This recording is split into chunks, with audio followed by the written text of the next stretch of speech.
Bonjour la belle famille de YouTube.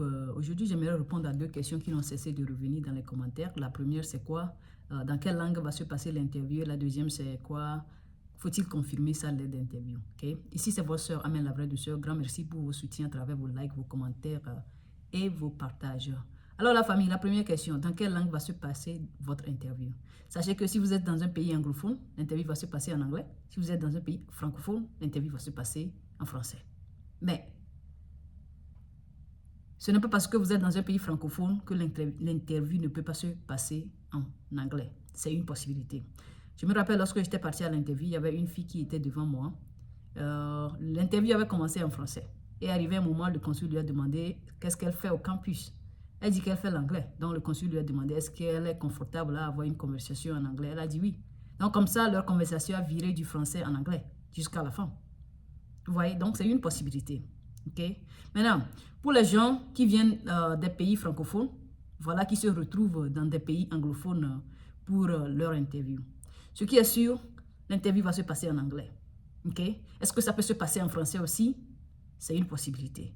Mais pour éviter des surprises, prenez le temps d'appeler votre ambassade en question, faire-leur comprendre que vous avez interviewé à tel jour.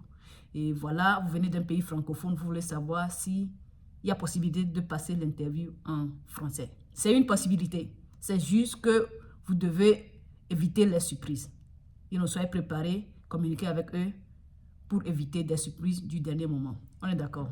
Il en est de même que les gens qui parlent d'autres langues en dehors du français et de l'anglais.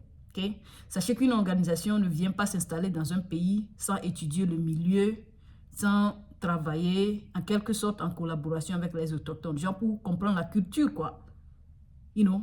Donc, il y a possibilité aussi qu'il y a des gens qui travaillent là-bas qui parlent d'autres langues que le français ou l'anglais et qui peuvent intervenir pour traduire. Mais vous ne pouvez pas être sûr sans chercher à communiquer avec l'ambassade en première position. Alors, vous aussi, faites vos possibles, contactez l'ambassade pour vous assurer qu'il va y avoir quelqu'un qui peut être disponible pour vous traduire, pour être votre traducteur le jour J. Il se pourrait qu'il y ait quelqu'un, mais le jour de votre interview, la personne ne travaille pas. Donc, pour éviter des choses comme ça, appelez-les à temps et posez des questions. On est d'accord. Maintenant, la deuxième question. Faut-il confirmer ça lors d'interview? La famille, lorsque vous êtes programmé pour l'interview, lorsque vous avez eu votre lettre d'interview, sachez que tout ce dont vous avez besoin se trouve déjà sur la lettre d'interview. OK? Donc, si vous aurez à confirmer votre lettre d'interview, si vous aurez à confirmer votre date d'interview, la lettre d'interview va le dire. Donc, le secret se trouve dans la lettre déjà. Prenez le temps de bien lire tout ça là avant de décider de programmer votre visite médicale. Au cas où, pour les gens qui ne savent pas, vous ne pouvez pas programmer une visite médicale sans votre lettre d'interview.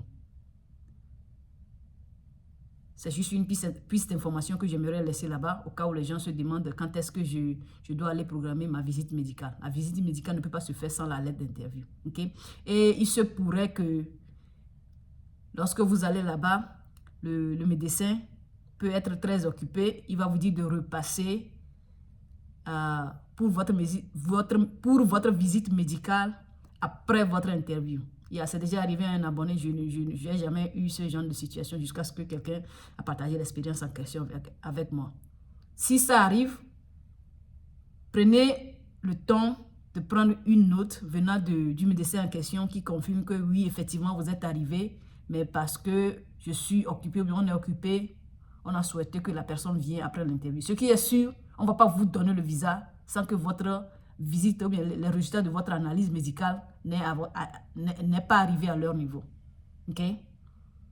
Alors, soyez juste sûr de documenter votre présence là-bas et le tour sera joué. On est d'accord.